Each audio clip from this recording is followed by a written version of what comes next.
Welcome to Global Morning. The death toll from flooding. Most time our politicians just bring in policies too, for sure. Incidentally, we have several more stories. The legislature was carefully crafted to 22.2% inflation rates as of April this year. What does that say about where we are as a country? I think Nigeria has resorted to being resilient. Before you call a police station, before they even leave, they'll take permission from I don't think there's really anything on ground to improve. the struggle, the ASIS strike. You have done your work, you have put us to the wall. We are not your slaves. I'm not a small boy. You should have given me the report. I have not seen the report.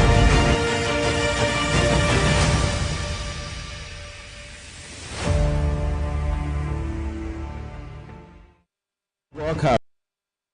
Good morning, everyone. Thank you for joining us here on Global Television. We are in Abuja, Nigeria's capital, and this specially welcomes you to Global Morning. I'm Uyi Agbomofoigbe.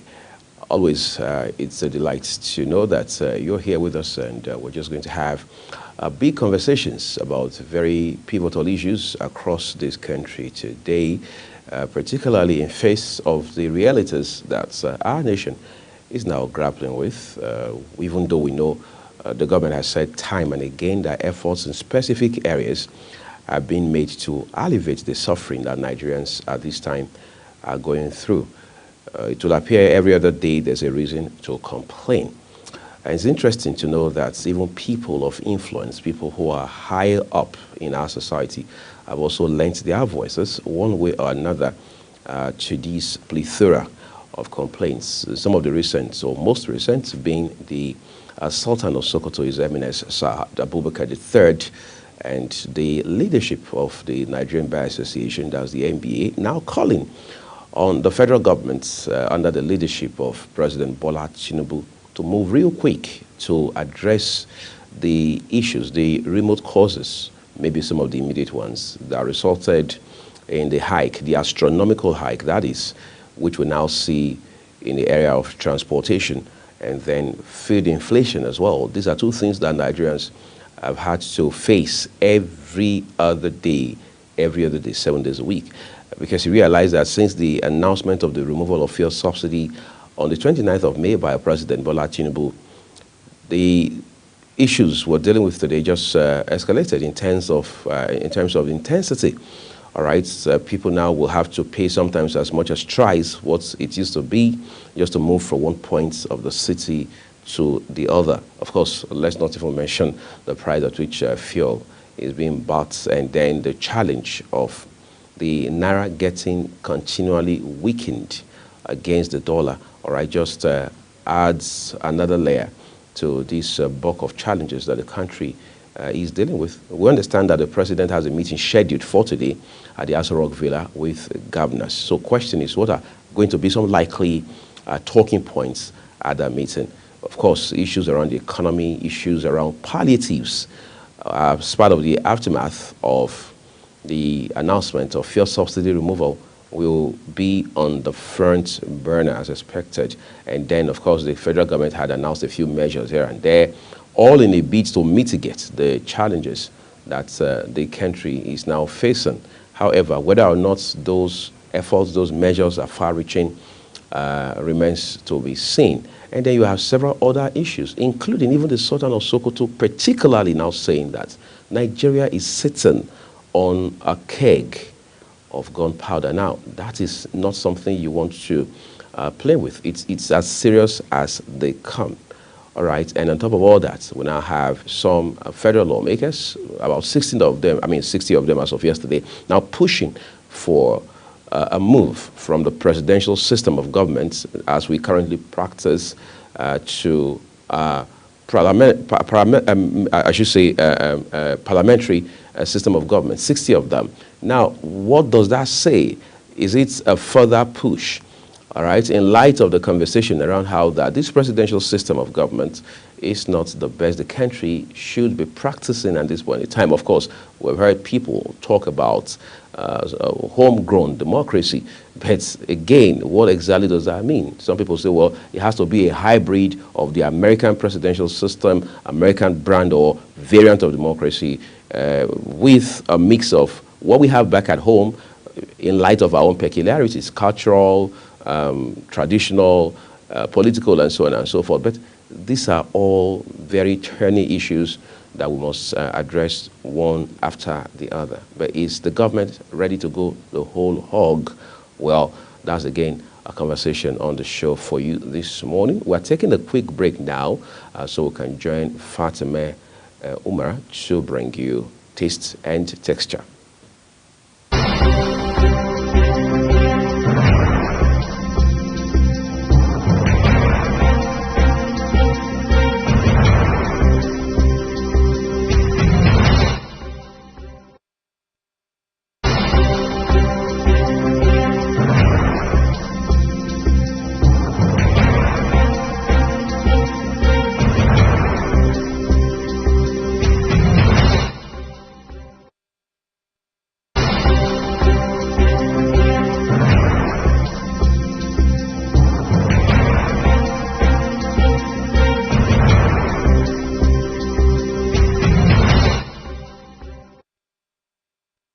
Nothing is more refreshing on a warm day than a tall, icy glass of lemonade homemade.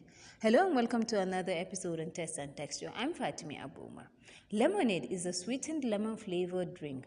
There are varieties of lemonade found throughout the world, in North America and South Asia. Cloudy lemonade is a common variety. It's traditionally a homemade drink. You only need 3 simple ingredients to make this easy lemonade recipe, and they are sugar, water, and lemons. That's just it. And now to the making process. Start by placing the sugar on a small pot. Then add half cup of water and warm the mixture over medium-low heat until the sugar dissolves. This will probably take anywhere from 3 to 5 minutes. You'll know the sugar is dissolved when you no longer see any white at the bottom of the pot. And when you stir the mixture, you don't feel or hear any grit between the spoon and the pot. Then you know it's dissolved. Once your syrup has come together, take it off the heat and toss in the peel from 1 lemon. I just use a veggie peeler to remove the peel. You've just made simple lemon syrup. This mixture will sweeten and add flavor to your lemonade. Set it aside for now and allow it to cool. Juice the lemons over a fine mash strainer, discarding the seeds. Next, you can pour the lemon juice into a large sieving pitcher. Strain the peels out of the syrup and add the syrup to the pitcher. Now just stir the remaining water. That's all there is to it. If you like your lemonade a little more tart, you can add more lemon juice. If you like it less tart, or less sweet, and more water. It's that simple. I like to chill the lemon until it's icy cold and serve it in a tall glass over ice. You can garnish it with slices of fresh lemon, but that's totally optional. And now know the next is the health benefits. Now let's go to it. Support heart health. Lemons are a good source of vitamin C and antioxidants. Research suggests that these 2 nutrients are beneficial for heart and help prevent heart diseases and stroke. However, some amount of fiber present in lemon can also significantly lower some risk factors for heart diseases. Few studies found that consuming lemon juice can help reduce high blood pressure. Lemon can be helpful with the main line of treatment of high blood pressure. Lemon contains 2 plant components such as hesperidin and diosmin, known to lower cholesterol. Helps boost immunity. We all know that lemon is an immune booster fruit as it contains high amount of vitamin C and antioxidants. It helps strengthen the immune system against germs that cause the common cold and flu. A glass of hot water with lemon juice and a large spoonful of honey can help you aid cough and cold. Help control weight. Fully squeezed lemon in a glass of lukewarm water with a tablespoon of honey can be a magic drink for many, as this drink may aid in weight loss. Lemon contains a compound called pectin. It's a fiber that expands after ingestion, making you feel full sooner and longer. It will prevent you from snacking and unhealthy foods that will lead to weight gain.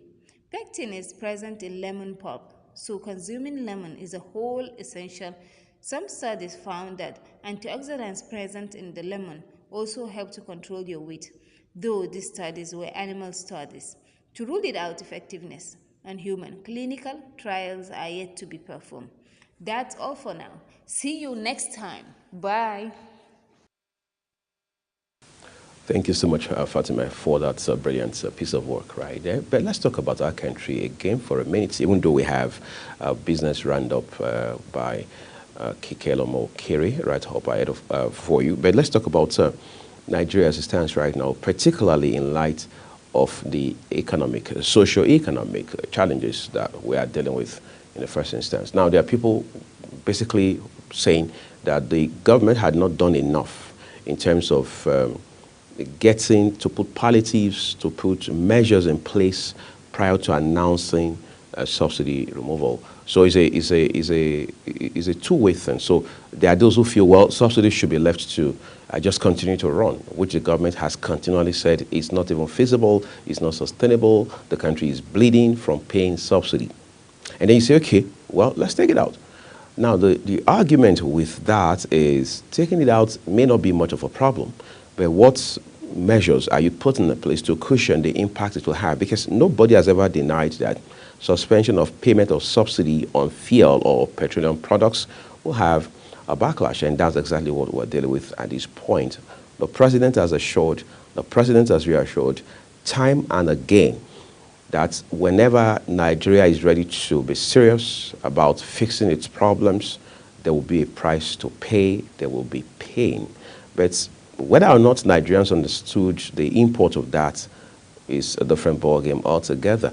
However, the question is, for how long will that pain be there?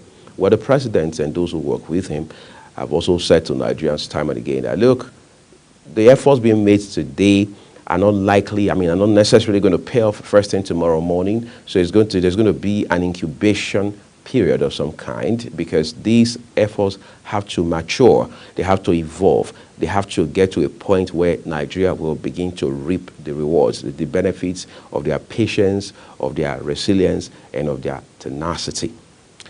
Like I said, we can put a finger on when exactly that will happen. Now that we understand very officially that the president has a meeting between him and governors of the 36 states scheduled for today, it is believed that arising from that meeting, it is not just going to be a gathering of state executives with the president. Instead, it's going to be much more of a meeting where ideas, where solutions, practical solutions, will be proffered to the practical problems, the real problems that Nigerians have to face every other day. Because the point the emir made yesterday when he spoke was that, look, in a country where you have teeming youth without jobs, where people can't have food or put food on the table, you as a country, you as a government, you as a people, all right, you're sitting on a keg of gunpowder. And the emir, he goes ahead, the sultan goes ahead to say, look, the north is even worse off in this regard. But we're going to talk about all of those as we make progress into the program this morning, because it's quite a complex issue that we are dealing with in this regard. But let's also talk about the move now to create more states in Nigeria. From the southwest, for instance, we understand at least between 3 and 4 states are already being proposed.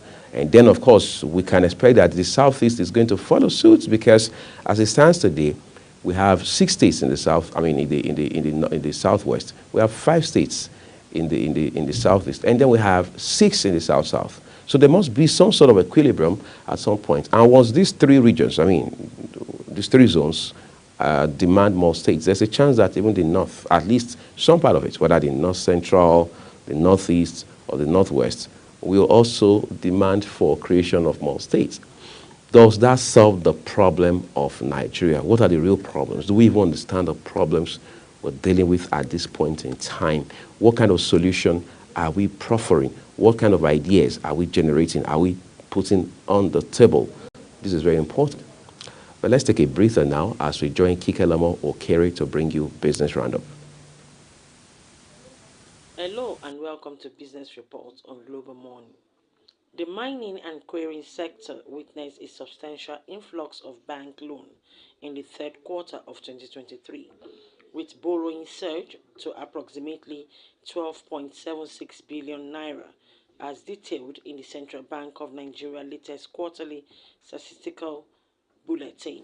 This leap represents a staggering 296% increase from the 3.22 billion naira recorded in the preceding quarter, underscoring a robust appetite for capital despite broader economic challenges. By the close of September 2023, the cumulative debt burden shouldered by firms within the sector had escalated by a notable 43% to 42.35 billion naira, up from 29.59 billion naira at the end of June 2023. This financial trajectory is particularly noteworthy against the backdrop of regulatory headwinds, as some Nigerian states imposes ban on mining activities during the same period. The forex turnover witnessed a notable increase of 202.97%, reaching $207.50 million, as the Nigerian naira made gain against the dollar in the official market. This depreciation follows a concerning dip in the naira's value, which saw it plummet to an all-time low of 1,534 per dollar just the day before. The drastic decline was accompanied by a staggering 64.69% drop in forex turnover, plummeting to $89.61 million. In contrasting, the exchange rate worsened in the black market, sliding to 1,517 naira, marking a 1.78% decrease from the previous day's rate. Despite various policies implemented by the Central Bank of Nigeria aimed at bolstering forex supply, the challenges persist. However, there was a silver lining as the domestic currency managed to appreciate by 2.36%, closing at 1,499 to a dollar by the end of business of the day. These figures are sourced from the Nigerian Autonomous Foreign Exchange Market (NAFEM), where forex transactions are officially traded. The Nigerian Breweries PLC has issued a price review notification to all its customers in the West Zone. This is contained in a letter issued to customers. According to the statement, the price adjustment effective from Monday, February 19, 2024, is deemed necessary to offset the impact of increased production expenses. Although the company assured customers with full funded and system registered order before the specified date will be honored at the existing price. However, any order exceeding the communicated quantity window will be subjected to the revised pricing. This is the third time adjustment in the year that the FMCG company is reviewing its prices. Gold is under pressure amid the hot inflation data from the world's largest economy. These losses occurred as pressure from higher U.S. 10-year Treasury yields increase, following the disappointments of early Fed rate cuts in March and May due to strong U.S. inflation statistics. High inflation data typically creates a negative bias for gold because it increases the likelihood that interest rates will stay elevated, which raises the opportunity cost of owning the non-yielding metal. The price of gold has dropped to support level around $2,000 per ounce as investors consider the persistent data on U.S. inflation. Price action shows the yellow metal confirmed breaking the $2,017 level after closing below it yesterday, to fall under the correctional bearish pressure again on its way to visiting $1,988 support level that represents 50% Fibonacci level for the rise from $1,810.33 to $2,144. The Federal Reserve maintained interest rates in the range of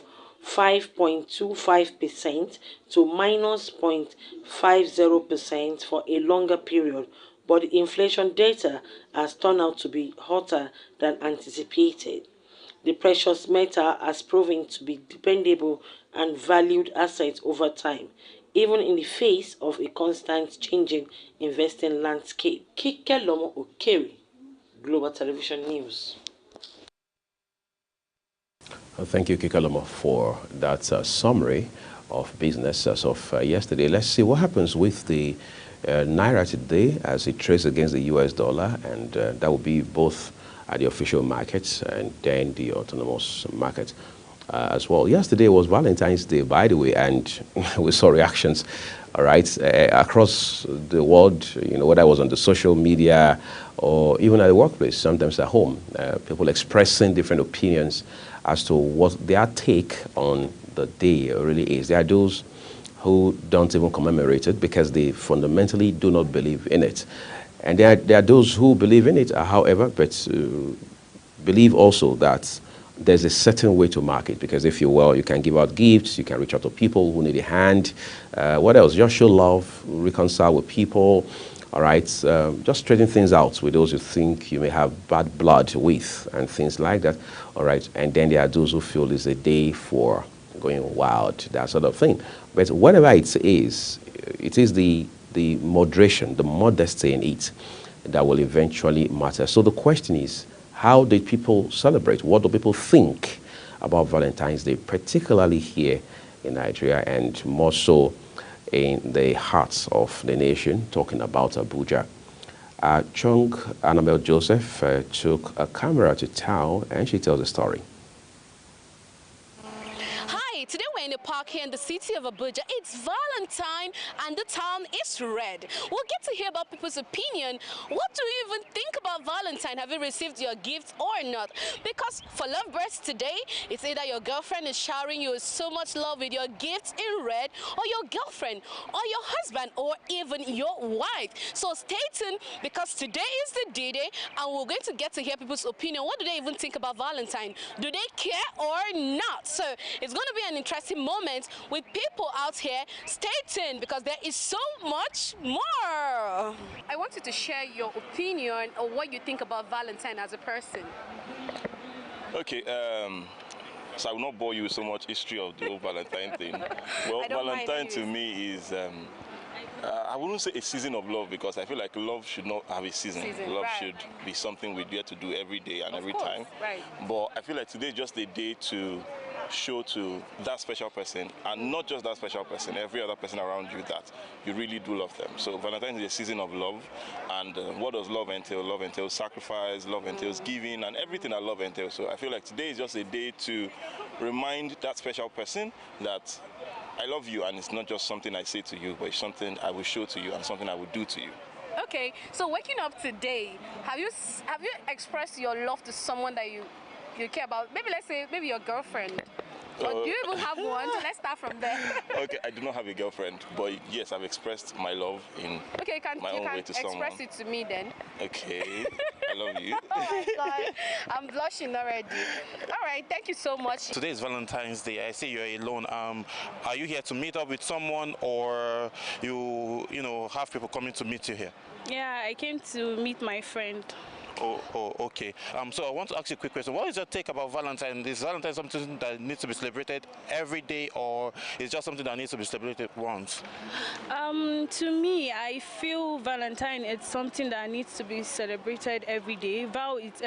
Celebrating of love doesn't mean to be a specific day. Like, it has to be every day something. You have to give yourself love people. I feel love is something you give people every day. It's not supposed to be a specific day for that. Okay, so tell me, have you received gifts today, or you're still expecting gifts? I've not received any gifts yet, but maybe. You're hoping to receive some?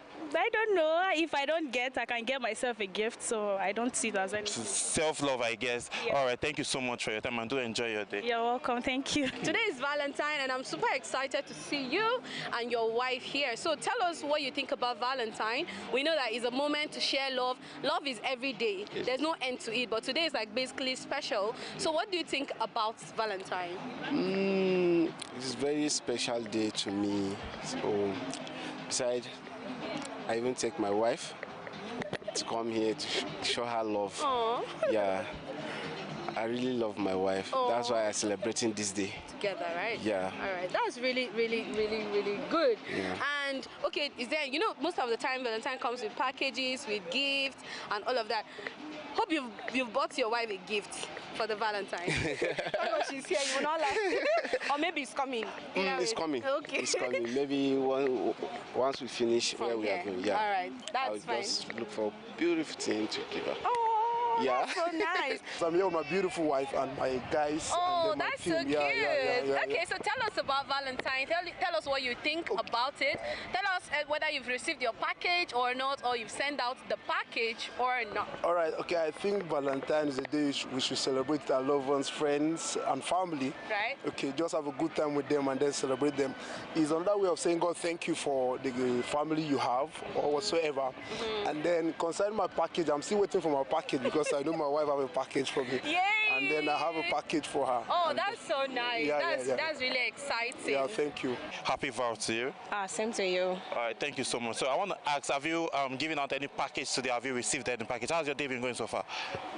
My day has been going awesome. And I don't even know, this is a season or a day to celebrate love, friendship, and familyship and everything. Yes. But receiving gifts, I haven't received any gift, but I gave 2 of my friends, that was last night around 12 a.m. So I gave gift, but I'm here to receive mine. But it's all good since I've gave it out and I made that person happy, so I'm happy too. And giving it out, seeing that smile, that big smile that she's carrying, or he or she that is carrying, it made my day actually. That's good to know that you've given out packages, and hopefully you get a package for yourself today. Yeah, I'm hoping to, because she's my Val. And then she brought, funny enough, she was the one that bring the idea of sharing gifts. Okay. So I gave her the gift, but unfortunately I didn't get any. You actually said you actually said her. There is no him somewhere. There was him. I gave him a champagne and a flower and a complimentary card. Oh, and the him has yet to deliver his own package. No, actually, he gave me something. He gave me something to get myself a gift. So I cannot say maybe I didn't get, but I do get a gift because he gave me money to go and buy a gift for myself. To me, basically, love is a lot. So, and we have different categories of love. Yeah. So, but to me, Valentine is about sharing love, showing someone love, exchanging gifts, and reflecting on the true meaning of love. Right. Which is about sacrifice and so many other things that comes with it. So. All right, so a lot of people have expressed what Valentine means to them. Some people got gifts, some people are still yet to receive. And then, I've not asked Samuel actually what he thinks about Valentine, whether he is a single Pringle or he has gotten his gift or not, because we can't keep asking people and then I don't know what is happening right here. So you tell me, what do you think about Valentine? Well, Valentine is something, I think it's a day that's being celebrated especially, but I think love itself should be celebrated on a daily basis. We need to be thankful for those that we have in our lives every day. Right. And then today, since it's Valentine's Day, we just make it a little bit more special, exchange gifts and all of that. About me being single or not, I'm very, very single, like single to stupor. I haven't gotten no gifts from nobody, no calls from nobody apart from... I don't believe you. Like, I genuinely don't believe you. No call from nobody, but at least I'm just thankful to be alive and then to celebrate with those that are celebrating. But I don't think I even believe you that you didn't get calls, you didn't get any call, you didn't get any message. Nobody is even telling you, oh, you've been an amazing person, thank you for all the love. Not even your sister, not even your mom. I'm expecting, though I've not gone through my phone, but probably there are some things there. But so far so good. I'm still good, I'm happy, and I'm just glad to be alive to celebrate. Well, me, I would just say Valentine, it's all about expressing love, sharing love. Love cannot be overemphasized because it's something that you get to give and receive every blessed day. You have the love of your friends, the love of your family, the love of your boyfriend, your girlfriend, your husband, your wife. Love is an important thing that you can never say it has a limit. Just look at someone and make them feel visible, that you're watching them, you're seeing them, even when you don't know them. So just today, just try and love. Don't fight anybody for anything. Do not fight. And I mean it. So thank you for joining us today on Valentine's on the streets of Abuja. I hope you had fun. I am Chunk and I'm El Joseph. And I am Samuel Odi. All right, enjoy your day. Bye. Bye.